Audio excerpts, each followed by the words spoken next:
Women's 200. This was spectacular. It was good yesterday because Richardson ran the really fast time that was wind dated. And then we knew Gabby Thomas, Abby Steiner, Tamara Clark, Jenna Prandini. There were a lot of big names in this race. And then it got even more interesting with the semifinals, which was earlier this afternoon when Thomas runs 21:86. Richardson won her heat in 22:18 and slowed down across the line. And I was wondering, man, have we peaked too soon maybe in the women's 200? Because Thomas ran really fast. That was the second fastest time of her career in the semi. And of course, Richardson has had a long meet. She's had to run the 100 as well too.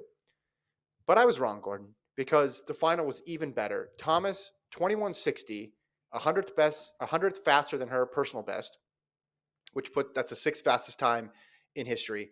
She gets the win. She was running on the outside in lane 8. Richardson had a good start and was in the lead coming off the curve.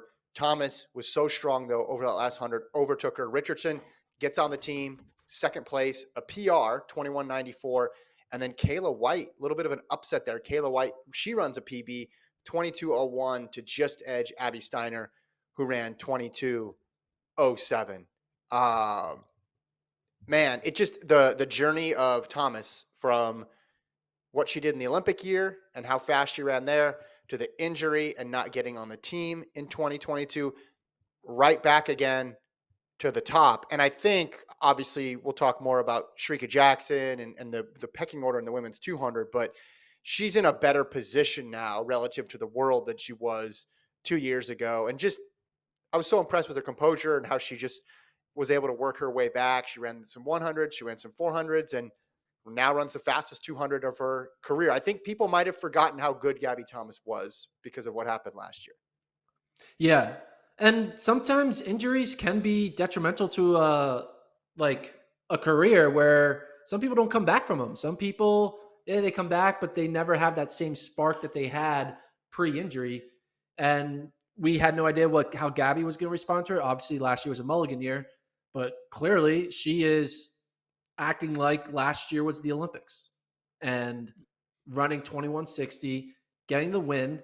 And I think a big reason for her success here and being able to beat Sha'Carri by like zero point 0.3 seconds was that she didn't run the 100. She was fresh. She mentioned in her post-race interview that she wanted to run the 100, but her coach was like, no, just do the 200. Mm-hmm. And Gabby was like, all right. She was hesitant, but she's like, okay, trust the coach.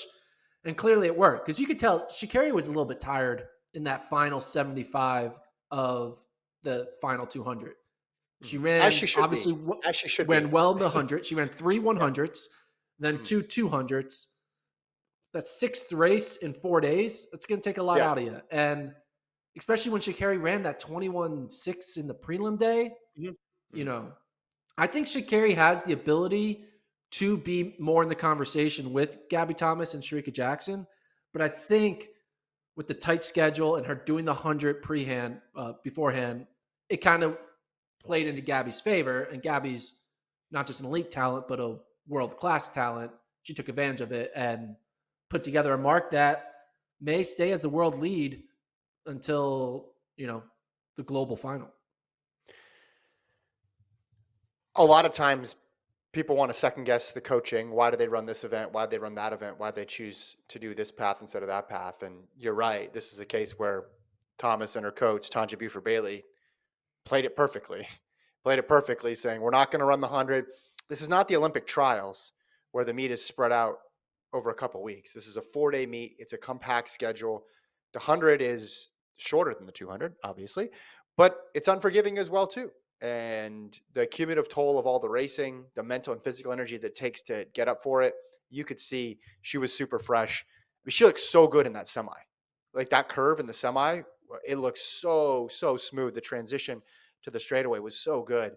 And again, I almost thought, well, maybe is she going to have enough for the final? And I think part of the reason she had so much left for the final was because she didn't run. She wasn't on her sixth race or her fifth race. She was only on her third race of the entire meet.